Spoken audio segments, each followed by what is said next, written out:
Cannabis Common Sense, the show that tells the truth about marijuana and the politics behind its prohibition.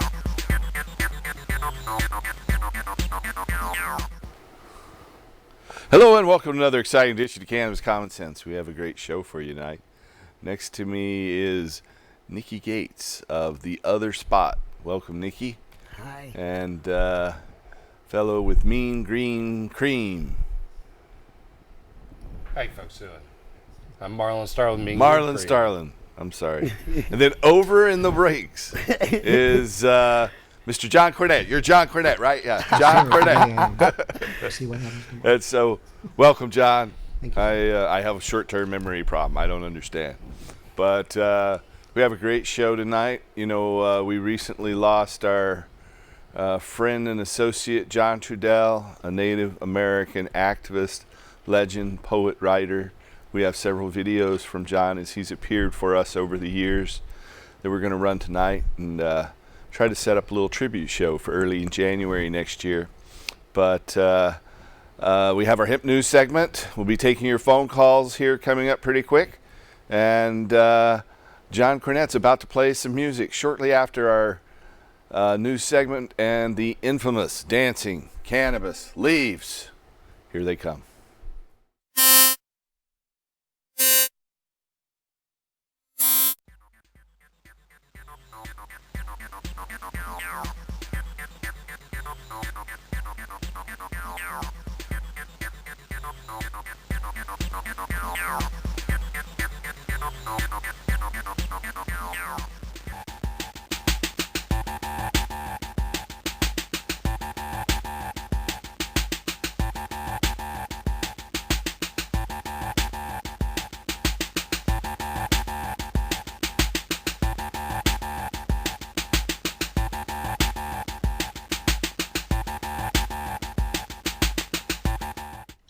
All right.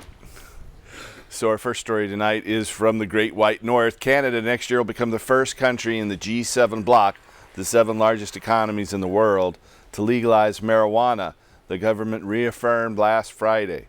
The move was announced in a speech by the Governor General David Johnston.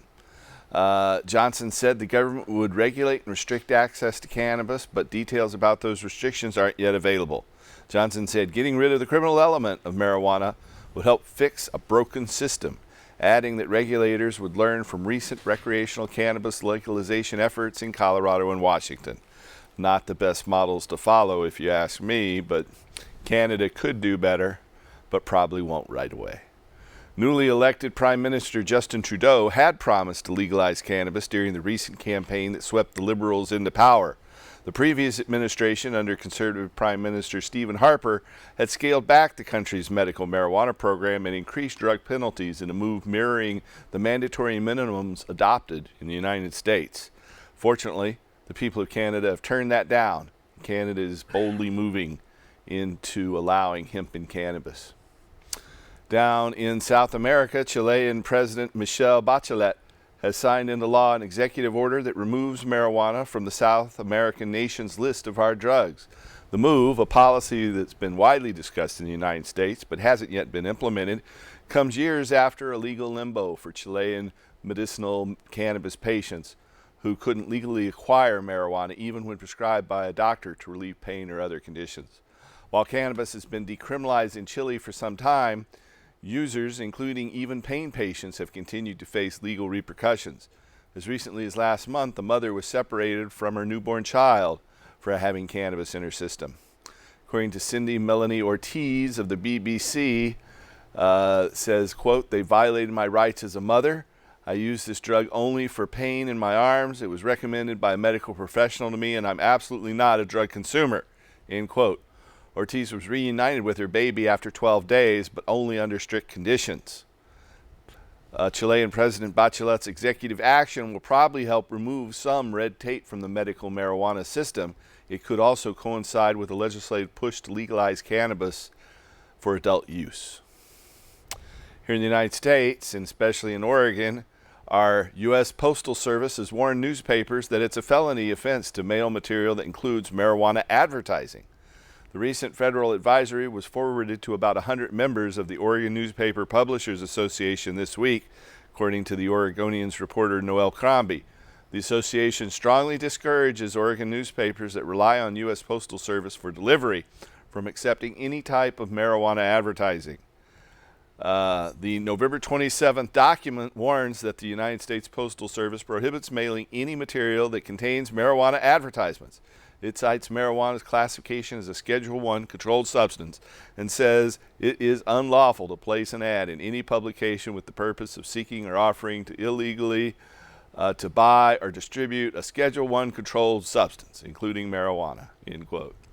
Postal Service spokesman Peter Haas, based in Arizona, on Wednesday said it's a felony for any person to place in any newspaper, magazine, handbill, or other publication any written advertisement knowing that it's for the purpose of seeking, of offering illegally to receive, buy, or distribute a Schedule I controlled substance, which includes marijuana.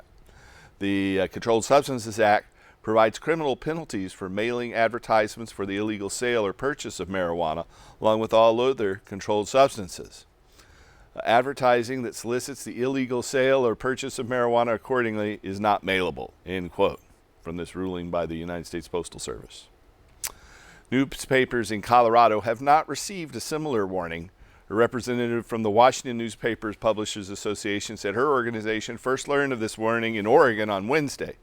According to Marcia Van Dyke of the Washington Newspaper Publishers Association, newspapers in Washington state have run marijuana-related advertisements with no problems. She said her organization is considering its response. Washington voters legalized medical marijuana in 1998, the same year as Oregon, and recreational marijuana in 2012, 2 years before us here in Oregon. According to Van Dyke, she says, quote, many of our newspapers have been running these ads for a while now in accordance with Washington state law, end quote. This is another example of how the conflict between federal and state law ends up harassing legitimate businesses. They're licensed by the state, abide by state laws, and in contributing taxes. But by issuing this directive and threatening to enforce the law, they're basically treating these businesses like criminals. The federal government's going to have to come to terms with the fact that voters have chosen a different way to handle this. I think it's ridiculous. Alcohol can advertise all day long. There's tobacco products being advertised in print publications, and they kill people, and no one has ever died from marijuana. This is an interesting political document since it appears to have come from the Portland-based United States Postal Service's office, not a regional or national office within the Postal Service. Staff for Oregon Senator Ron Wyden and U.S. Representative Earl Blumenauer are trying to learn why the warning was issued, according to Blumenauer spokesman Nicole Asparas. Both these are in discussions with the Postal Service to seek clarification of what appears to be an outdated interpretation that's understandably puzzling to law-abiding Oregonians and small business owners in the state. Our next story is also based here in Oregon. A group of hemp farmers here in Oregon, along with residents who want to grow hemp next year, on Wednesday asked state regulators at a hearing to clear roadblocks preventing the industry from thriving. But the types of changes they're asking for would require the help of the Oregon legislature, not just state regulators. That's where the Oregon Industrial Hemp Farmers Association comes in, and their founder, Courtney Moran, who's been on this show several times. The group will ask hemp-friendly lawmakers to help fix the issues of the state's 9 licensed hemp farmers that they had in their first year of cultivation. Moran said, quote, right now the biggest changes to the legislation that we need is regarding greenhouses and propagation freedom. This is the only crop in Oregon that you cannot grow in a greenhouse or use cuttings or clones, end quote.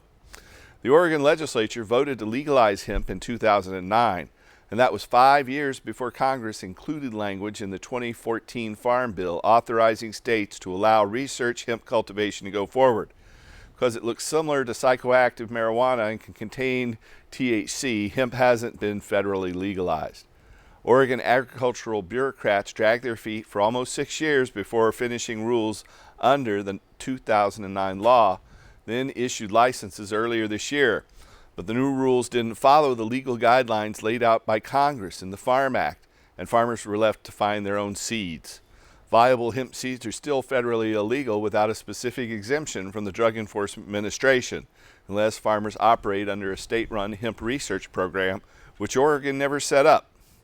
According to our friend, Representative Peter Buckley, a Democrat in the Oregon legislature from Ashland, he said he'll add an amendment on a marijuana bill that requires the Department of Agriculture to follow the guidelines from the 2014 Federal Farm Act. He added that Representative Wilson would take the lead on hemp during the 35-day legislative session that begins in Salem, Oregon in February. Our last story tonight is a medical story out of New York City. Cannabis use is associated with improved outcomes in opioid-dependent subjects undergoing outpatient treatment, according to data published online ahead of the imprint by the journal Drug and Alcohol Dependence. Researchers at Columbia University assessed the use of cannabinoids versus placebo in opioid-dependent subjects undergoing inpatient detoxification and outpatient treatment with naltrexone, an opiate receptor antagonist. Investigators reported that the administration of oral THC during the detoxification process lowered the severity of the subject's withdrawal symptoms compared to placebo, but that these effects did not persist over the entire course of treatment. By contrast, patients who consumed herbal cannabis during the outpatient treatment phase were more readily able to sleep, were less anxious, and were more likely to complete their treatment as compared to those subjects who did not. According to the authors, they concluded, quote, one of the interesting study findings was observed beneficial effects of marijuana smoking on treatment retention. Participants who smoked marijuana had less difficulty with sleep and anxiety and were more likely to remain in treatment as compared to those who were not using marijuana, regardless of whether they were taking oral cannabis or placebo, end quote. The findings replicate those two prior studies, one from 2001 and one from 2009, reporting greater treatment adherence among subjects who consume cannabis intermittently during outpatient therapy. Population data from states where medicinal cannabis is permitted report lower rates of opioid abuse and mortality as compared to those patients where the plant's prohibited. Clinical data also, and case reports, also indicate that adjunctive use of cannabis may wean patients from opiates while successfully managing their pain. Survey data of state-qualified medical cannabis patients indicates that subjects with access to plant often substitute it over opioids because they perceive it to possess fewer adverse side effects. Overdose deaths involving opioids have increased dramatically in recent years, while fewer than 4,100 opiate-induced fatalities reported for 1999. By 2010, this figure rose to 16,600. An increase of over 400%, according to an analysis for the U.S. Centers of Disease Control. This study, the effects of Dronabinol during detoxification and initiation of treatment with extended release naltrexone, appears online in Drug Abuse and Dependence. That's our last story for tonight. You know, I have this ancient cannabis bottle here, and on the back of it, it said it is to help the addicts of opium, chloroform, cocaine, and alcoholics with delirium tremens. It says it right here on the label. Get your HD TV. Check that out. Okay, we'll show more of these later. Here is Mr. John Cornett. Welcome back to the show, John.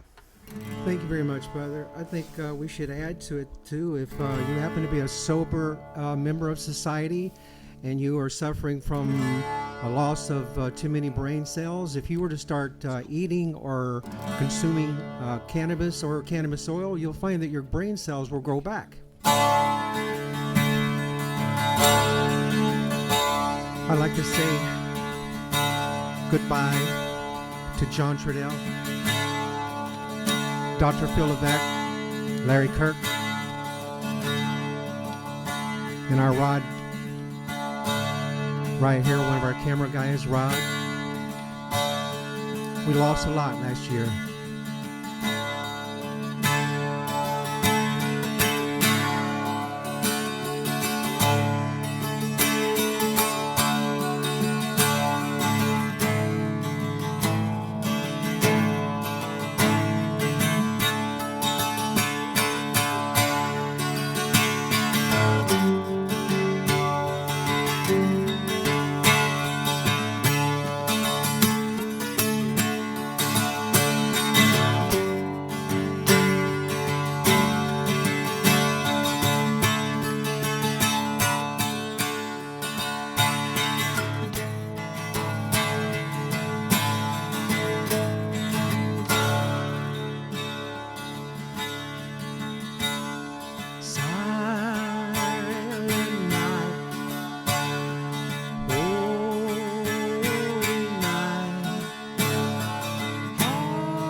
All right.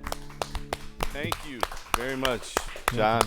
It's Mr. John Cornett, playing music with us for many years. And that was a nice tribute to our friend. We have several clips we'll play from John this evening as well. I want to welcome Marlon Starr here on the program and Nikki Gates. So you are being put out of business, basically. The state, you've been operating the other spot. Maybe we can get some camera to roll in on that. The other spot is a little club, a private cannabis club at the corner of 72nd and Southeast Herald Street. Yep. And so there it is. As of New Year's, will be there 1 year. New Year's will be 1 year, and that's the day they want you to close down. The state says you have to close down on New Year's because there's no smoking indoors. Yep. So even though you're a private club, even though we're a private club, we are not exempt. and so from I read it. in the newspaper they're saying you're going to get a $500 a day fine if you don't close down. For that type of civil disobedience, I guess, yes, $500 is what it's worth to them. So you just came from a meeting discussing this with people. You want to tell us about that? Other club owners and Marlon himself. We got together a collective group. The 4 club owners that exist here in the state that people know about. So that are you, the Northwest Cannabis Club, the world famous Cannabis Cafe, and there's PGN also in Kaiser. Oh, okay. Yeah, the 420 Lounge is there. Okay. Shout out to Kimberly. She owns and runs that. It's a beautiful facility, 6,300 square feet. That's big. Yes, 3 stories, lovely place. So if anybody's in Salem or Kaiser, I suggest that you definitely check her out. She's a lovely lady. She's been there 5.5 years. Yeah, I think we did a benefit for their Measure 80 back in the day in 2012 out there. Yep. And so it is a nice facility, and it is big. Yes, I think she said it was an old Elks Lodge, I believe. Yeah, that she picked up. Yeah. But really nice, trying to get our heads together and get some kind of camaraderie going. So did they serve you papers or something? I personally, at the other spot, did not get served any papers. Did some other clubs get served papers? There was one other club. There was one other club that got a complaint on it, and it was deemed that there was no charges to that club. But still, the health authorities decided to say no clubs. The biggest problem here is that they don't understand the difference in between a carcinogen and a cannabinoid. I know they both start with C, but come on now, let's do a little research. Yeah, you'd think, they're health authorities. They claim to be the health authority. Exactly. And they don't seem to be aware of the science regarding cannabis, and they're pretty easily misled by the propaganda. All they have to do is look at the science. Because the cigar clubs, the cigar lounges, the hookah lounges, they all got grandfathered in. So they're allowing some tobacco smoking indoors, aren't they? Has there been any sort of, we talked about hemp farmers are organizing to get the laws changed. Have you or other club owners been talking to the legislature about making changes to these laws? So we've been doing an extreme amount of reaching out. Buckley, for one, Peter Buckley, he helped actually with this project. He's a good man. So we're kind of reaching out to him. We've got a couple different legislators we're going to reach out to that have open ears and open minds. Right now, really what it is, folks, is we have a city that's pushing a county that's pushing a state. And that's what it's about right now. I know there's going to be a lot of people. So that city is the city of Portland? The city of Portland. And it's pushing Multnomah County? It is. And it's telling Multnomah County is saying we want to ban these clubs? Correct. Why? Do you know why? Because of the Clean Air Act of Oregon. So they think that marijuana smokers shouldn't be smoking around each other. They are under that impression. I they went think into your club and I and vaporize, and the smokers there have not had any negative effect on my health. I could thank say. you for saying that. I appreciate that. I know that we've had a complaint in the past early on when we first opened up about smell. OHA came out to visit us. The Oregon Supreme Court recently ruled that marijuana smoking is not offensive, that the smell of marijuana Correct. is appreciated by many and therefore is not offensive. So I don't think the Supreme Court would rule, body odor or, waste material might be not offensive. I don't know anybody who enjoys those smells. Well, but- what we did at the other spot is just to kind of cover and, to cover our T's, dot our I's. We went out into the community, talked to the neighbors, went to all the businesses that surrounded us, we had a petition that started. We wanted all the owners of all the businesses surrounding us to sign it, that if they didn't have complaints with us, they didn't have a problem with the smell wasn't inhibiting any of their businesses or their customers. And we did this back in early part of August.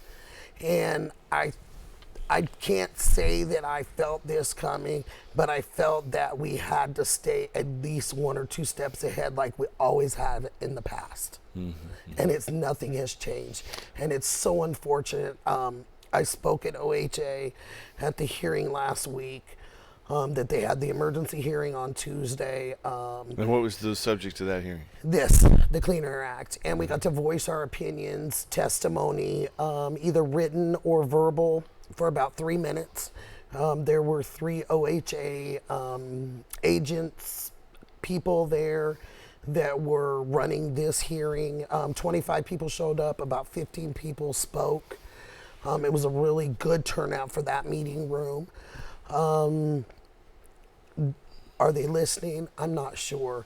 Will they listen if people are standing in the streets, in the parks, and people in front of people's children where they haven't wanted us all this time? Yeah. That's what they're going to drive us to. Well, I think this is a winnable fight. We'll be talking. I know, Marlon, you're Absolutely. going to produce We're going to be doing a benefit concert on 12/20. We're going to have a bunch of bands come in that love to come out to these clubs. and Let's that's go going to ahead. be at No, that's actually going to be at the Spare Room. Spare Room. And we'll be able to get that address to you also. 42nd in Killingsworth, if anybody doesn't know. Okay. We'll talk more about that in a moment. We have a couple of phone calls standing by, so we'll go ahead and take those phone calls. If you have a question or comment for us tonight about cannabis or hemp, you can call us at 503-288-4442. So let's see if we can get one of those calls in here. Welcome to the show, caller. Hello, hi. It's nice to see you guys back with a live show. Thank you. I had some travels to do. I went and spoke in South America at the Expo Haze in Buenos Aires, Argentina, at Expo Weed in Santiago, Chile, and at Expo Cannabis last weekend in Uruguay. So when they offered to pay my wife and my airfare down to South America for a trip, I couldn't resist, so we put some tape shows on. Yeah. Unfortunately, we have a studio break here that we just found out includes next Friday, so we won't have a live show again until January 8th. They just told us tonight. We thought we had a show next week on the 18th. Obviously, we did not expect to have a show on December 25th or January 1st, but Yeah. so just so you know, this is our only live show for this till January 8th, since you brought it up. Yeah. Well, okay. I have a comment You have to what? ask, but my comment is on Oregon's homegrown law. They need to revise it so it's, for mature female plants instead of just 4 plants of any Yeah, kind. and I don't Because- like the limit on the amount. In Colorado, they allow you to grow 6 plants per person, not 4 plants per household like Oregon's law is, and you can keep everything that your 6 plants produce. Where in Oregon, we're supposed to stop our plants from growing after 8 ounces or so many ounces of liquids and an ounce of extract. So, Well, and you could have 4 plants. Let's say, for example, each plant has 10 pounds, Yeah. ready to be harvested. That's like 40 pounds. Whereas if you have 5 little, germinated seeds, yeah. all of a sudden that's outside the limits of the law. That's right. I have seen plants only produce an eighth little tiny plants that go into bud and only produce 8. I've seen a plant produce 10 pounds. What I've always told people when it comes to those limits, if you're allowed to grow 4 plants or 6 plants and your plants are big, you cut the plants at the base, you hang the whole plant upside down, and that still counts as one plant. If you break off all the branches and hang those individually, you can't really say that that's one plant. But if you leave it as one whole hanging bush, that is clearly one of your plants, and I don't think that counts as your dry weight. Well, I think under the law, they would. It seems like they would have to count only mature female plants, for the purpose of the law. Yeah. You know what I mean? I mean, if you have a couple of males in there because you're breeding, Yeah. I mean, I don't think they're not going to. Well, Measure 80, which I wrote and spent a lot of money to put on the ballot in 2012, would allow people to grow personal use amounts without a limit on the number of plants or the amount held for personal possession. It was attacked because of that. So we came back with a revision of, like the Oregon medical marijuana law, 6 mature female plants, 18 little babies, and 24 ounces. However, we didn't make the ballot. I assisted in drafting Measure 91, but I always thought the 4-plant limit was way too low. Yeah. Here's a friend of mine with a couple questions. Okay, hold on. Okay. It was brilliant, by the way. I hope I say this so that it makes sense. Okay. I have been taking pharmaceuticals for a couple of conditions that I have, and I've been taking them for near 2 decades. One is Soma, a.k.a. Carisoprodol. The other is lorazepam, a.k.a. Ativan. And they're at relatively high doses. And this has facilitated anxiety, panic attacks, and I have severe body pain from accidents. And this has been, as opposed to we're using benzodiazepines as muscle relaxers and in conjunction and, anxiety relief and loosening the muscles, all of that, as opposed to going to pain meds, which I don't want and my doctor doesn't want. I was wondering, sir, with the longevity of this and the fact that it's benzodiazepine, which to me is harder than painkillers to get off of, if there would be any hope at all that I could transfer to medical marijuana or just marijuana. Certainly. Get off of it. And if I did, would it be a slow bleed at this, used in conjunction, or would it just be a drop off and start up? You would have to talk to your pain doctor who's prescribing those narcotics and tell him that you want to replace it with cannabis and that you want to and see what his response is. If that doesn't work for you, then you can call our clinic at that number there on your screen here in Portland. It's 503-281-5100. That's 503-281-5100. If you're outside of Portland, then you can call us toll free, 800-723-0188. It's 1-800-723-0188. If your doctor won't help you, then give us a call and we'll be happy to help. One more thing, sir. He's all for it, but Good. he says I can use it periodically or For breakthrough pain. if I use it all the time, then I'd have to get off the meds. But he says he really doesn't. He thinks I'm too far gone. The pain and the anxiety that it wouldn't, and maybe the pain the most. I don't know which the most. Our think it would help guitarist, me, but it's up to me. our musical performer, John Cornett, had exactly the same issue that you've had, and he's been able to almost eliminate his use of painkillers after many years. I'm sure he'll come on and address that here in a little bit and talk to you about how that's helped him. But there are many people. We've seen thousands upon thousands of patients that have been able to stop their use of these debilitating pharmaceuticals and replace it with cannabis, and that's dramatically improved their quality of life. Sure has. I've heard that benzodiazepines are much harder to come off of than painkillers, and that's what I'm on, Yeah. benzodiazepines.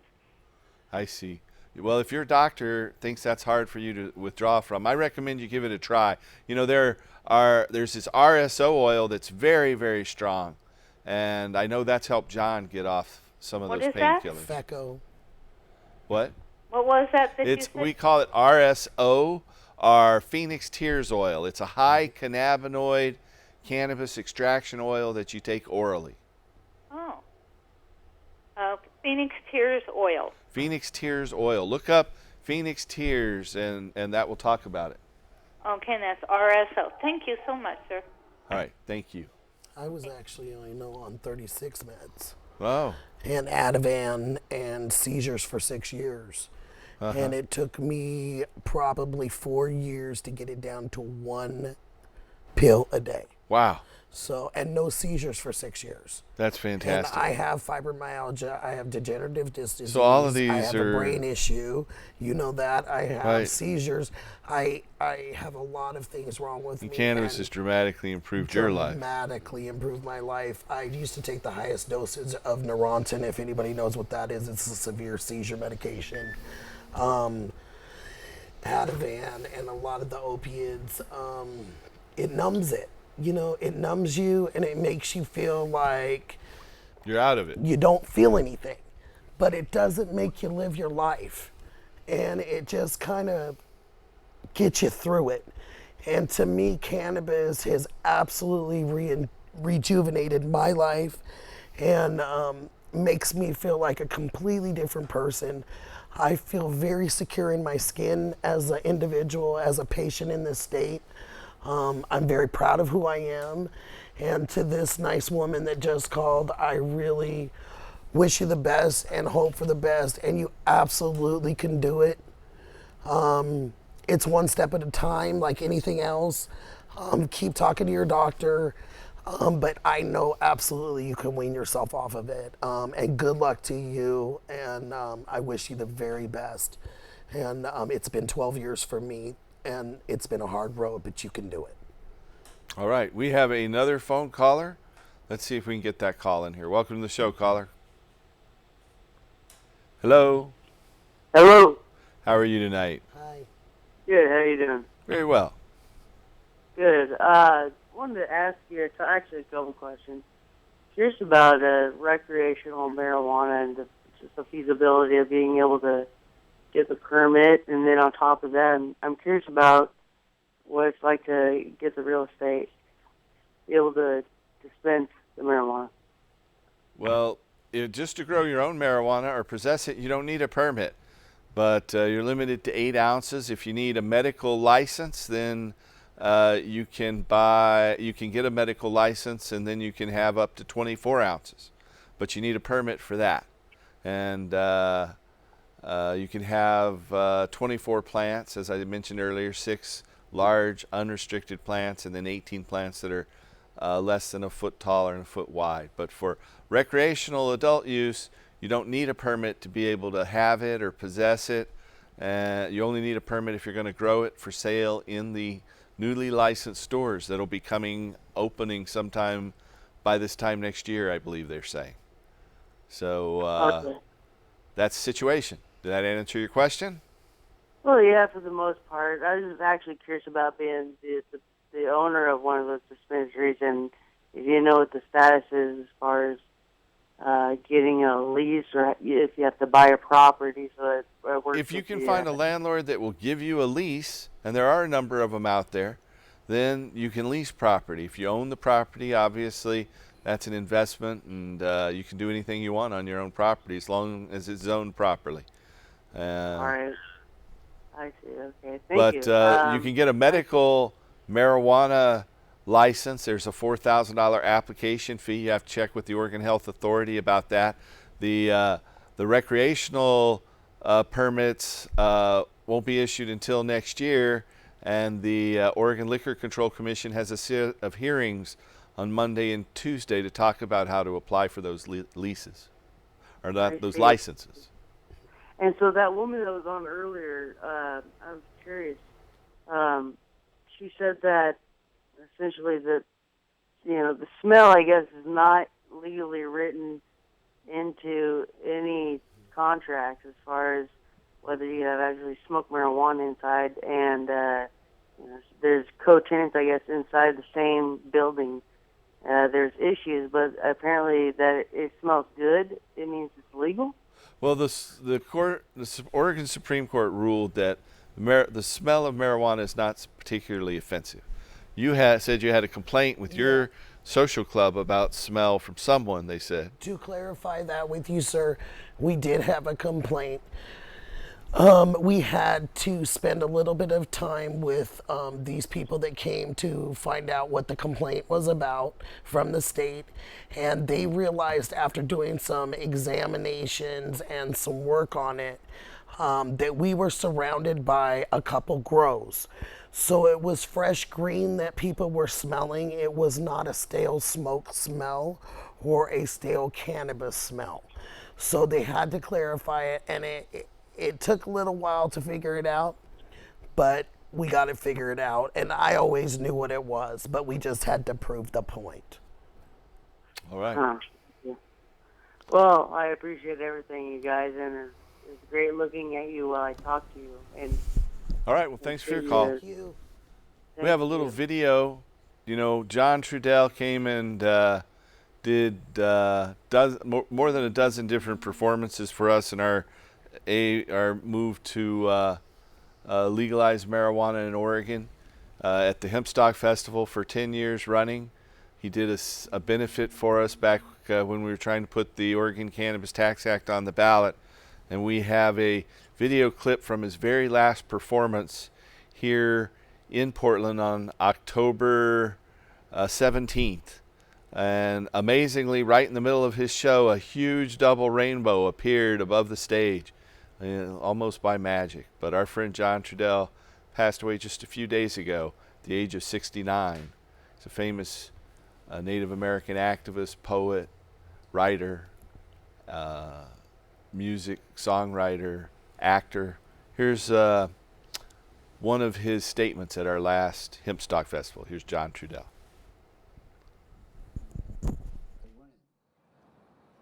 We're in a situation, we're in a dimensional reality now where you got to pretty much improvise as we go along, And to really be able to effectively improvise as we go along, we need to be able to do it with respecting the clarity, respecting our intelligence, We need to be able to do it with clarity because they're fucking with our minds. They're mind fucking us so that we can't see. We don't know anymore, so everybody's just afraid. That's it. That's reality. Reality is fear, and everybody's being mind fucked through that fear. So and so everybody's going around reactionary behavior patterns that really are the same thing that's going on, but they've convinced themselves they're doing something different. Am I making sense? All right. See, so if there's going to be any real change, right? We got to understand to respect our intelligence. See, and we need, it's very important. It's very, very important that we learn how to like ourselves. This is the most important thing of all. Because see, if you don't like yourself, then what the fuck good you going to do for the rest of the world when it really comes down? Because I don't like myself. No offense meant. But see, that's what I mean. We need to think, because there's too much muddled going on here that's getting in the way of us having the lives that we are entitled to. And especially with what's coming. See, not my generation, I'm of the generation, we're booking, we're going, We get to go on and do the rest of our stuff. But with what's coming here, it's very important that we need to understand, to like ourselves, to respect our intelligence. Because we can talk spirituality all we want. We can talk good guy stuff all we want. But if we don't like ourselves, what does it mean? I mean, seriously. And now, back to the part about liking ourselves. See, and to me, don't like ourselves. See, if we're full of fear, doubt, and insecurity, we just think we're fucked up, then that means we don't like ourselves. But what my point being, if you look at at reality with clarity, somebody put that in our mind. See, somebody said it to us. Somebody told it to us. We didn't think that up ourselves. Am I making sense? All right? See, so, and it's very important for us to understand that. Somebody that wanted to control us and feed off of us put this fear. See, and the fear starts with, we don't like ourselves because we don't think we're good. However they put it in there, whatever version of that virus we carry. But our intelligence is the antibiotic. Anyway, whatever goes on, keep a clear mind. You know, because power is very power. Power comes from us and how we use a clear mind. Yeah, because I don't know. Sometimes I get confused because I am multidimensional sometimes, and I'm crazy, you know, and I don't trust any of you normal fuckers at all. No offense, but because you don't understand what power is. See? Power is in your heartbeat. All right, power is in your heartbeat. Power is in your heartbeat. It sends electrical energy, and your brain transmits electrical energy through what is called thought. That's power. All right? That's power. We are our own power. All right? This is, all the rest of it's whatever it is. All right? But power comes from us. Money is about authority, not power. Politics is about authority. Military is about authority. See, all these religion is all about authority. All right, but we believe. See, we don't think anyway. We've been programmed to believe that these things represent power, but in reality, they represent forms of authority. Power is an entirely different thing. See, but in the land of deceit, sleight of mind, and delusion, we get confused. Okay. Okay, that is Mr. John Trudell telling us what he thinks is important, and that's that we take response. You know, John was a believer in personally empowering ourselves, and he fought the system. He showed us what one person was able to do. He went through some tragedies, but it was our honor to know him, and we definitely miss him and send our blessings, prayer, and love to him and his family and friends. We have a couple more clips we might get time to play. Hopefully we'll have a tribute show in January lined up for him. But we have a couple other phone calls standing by. So welcome to the show, caller. Yes. Hey, welcome. Yes, I got one question. Go ahead. And that question is that, do caregivers, since tax time is coming around the corner, are caregivers also going to be taxed as well as the stores? No. Caregivers and medical marijuana will not be taxed. Right. Only recreational marijuana will be taxed. Yeah, only recreational marijuana. Medical marijuana will not be taxed. Thank goodness. All right. I was really concerned about that. Thank you. I understand. No, we specifically fought for that in our negotiations over Measure 91. It was a big group meeting, about 25 group meetings of about 25 people. And that was one of the things that came out. No tax on medical marijuana. Thank goodness. Super. Thank you. You're welcome. Do we have another call? Welcome to the show, caller. Hello. Hello. How are you tonight? I'm doing fine. Hey, I wasn't expecting to get on. You did. We're easy to get on. I had a comment on the opiates and the alternative to opiates, and I'm a near fatal motorcycle crash survivor about 3 years ago down near Las Vegas, and I spent a couple months in a coma and woke up and spent the next year and a half of my life strung out on opiates just as hard as the doctors could prescribe them in order to make sure that I was comfortable and in no pain. The only problem was I had no social aspect to my life whatsoever, and it kind of made me check out of the world. And as an alternative, I had an uncle who was a great inspiration to me. And he said, listen, I'm going to take about a pound of this stuff. I'm going to make this Phoenix Tears. And he did. And I went cold turkey off the opiates, went to the Phoenix Tears, and after about a week, I had no stomach ache or anything coming off the opiates, and have recently switched over to high CBD cannabinoids that you'll find in Harlequin, Charlotte's Web. One of my favorites is Cannatonic, and it has just been phenomenal for me. And I want to thank you guys so much for the hard work you've done, and you guys are what made me a transplant to Oregon, because I want to live here where people have a little bit more common sense. So thank you guys very much. Hey, we're glad to have you here. Welcome home. I moved to Oregon to help change medical marijuana laws and marijuana laws back 30 years ago, so I'm finally glad to see it happen. Took a little bit of work. It took longer than I thought it would. Well, thank you so very much. Y'all have a great night. Thank you. Thank you.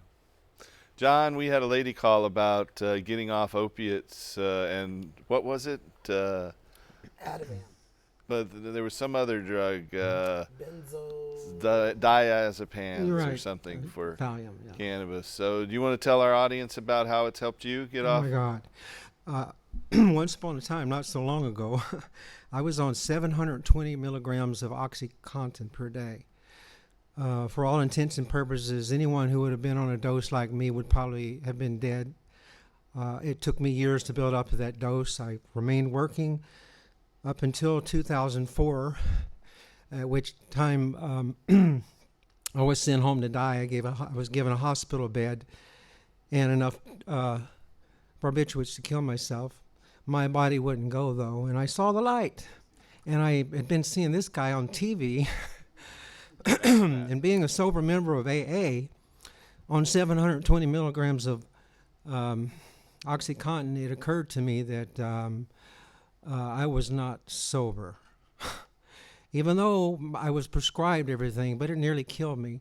And it wasn't until I made that decision to get off of it all that I finally saw the light fully, and I got on cannabis instead. I started eating it like it was going out of style. I learned that if you bake enough of it, I'd bake about 2 or 3 ounces of it at a time at about 200 degrees for about 30 to 45 minutes.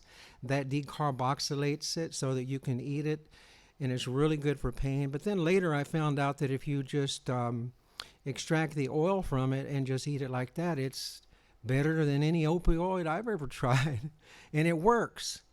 And you can just stick it in the ground and water it down and make your own medicine. And I don't see why people aren't doing it. Amen. So please, we save have yourself. another little video we're going to run, then we'll be back and check out with you. We got about 5 minutes left. Let's see.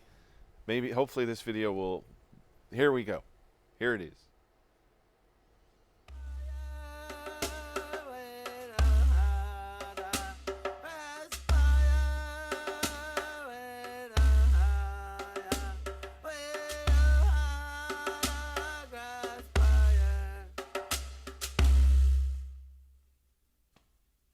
In between the blues, there are good days and bad days, with everything and nothing to lose. While the setting sun never sits, and the night has no limits.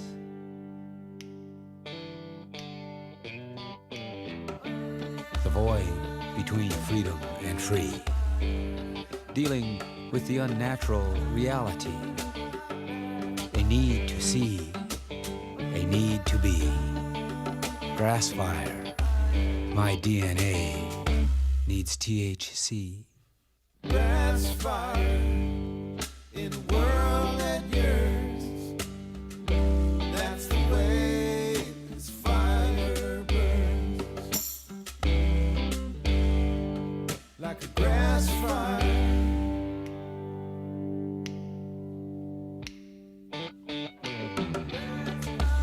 In the unnatural society, been trying to maintain, while the sane appear to be clearly insane, with no way to explain.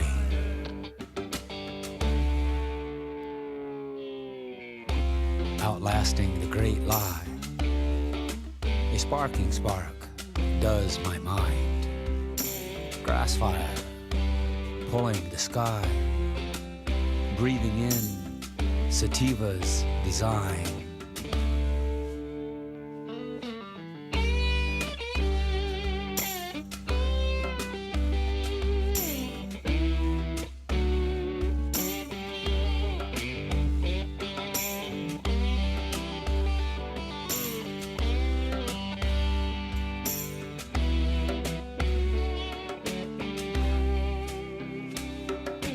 Grass fire in a world that yearns.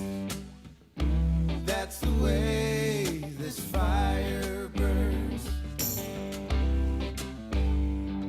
It's a grass fire.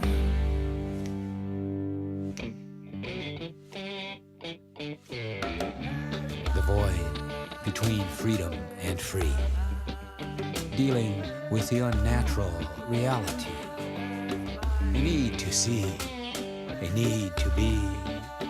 Grass fire, my DNA needs THC.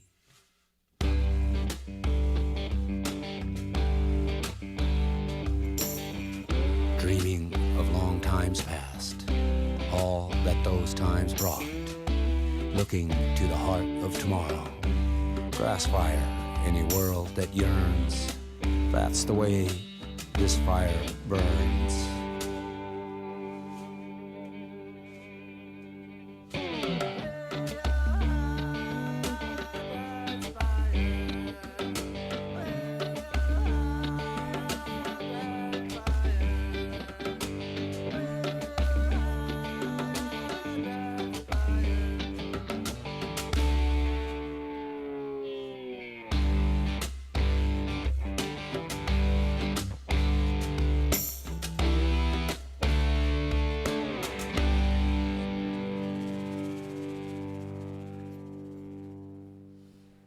Okay, that was John's Hemp and Cannabis song. John Trudell singing Grass Fire. We're down to less than a minute left to go, Marlon. Man, you know, I swear we're here in 2015, right? And how can a person be on a show without it's selfie time? Alrighty, there we go. Now that's going to be posted on social media somewhere, along with SOS for the Cannabis Clubs. This is going to be a benefit concert to be able to help the cannabis clubs in the future with legislation and maybe some law, and then we'll go from there. Nikki? Come to the other spot. Check us out, 72nd and Herald, doing something every single day of the week, 7 days a week. 72nd, Southeast Herald. Tune in next week. John's going to play a few chords on the way out. We will have some tape shows until January 8th, and we'll be back live and help us restore hemp. Good night. Ganja. I like very ganja.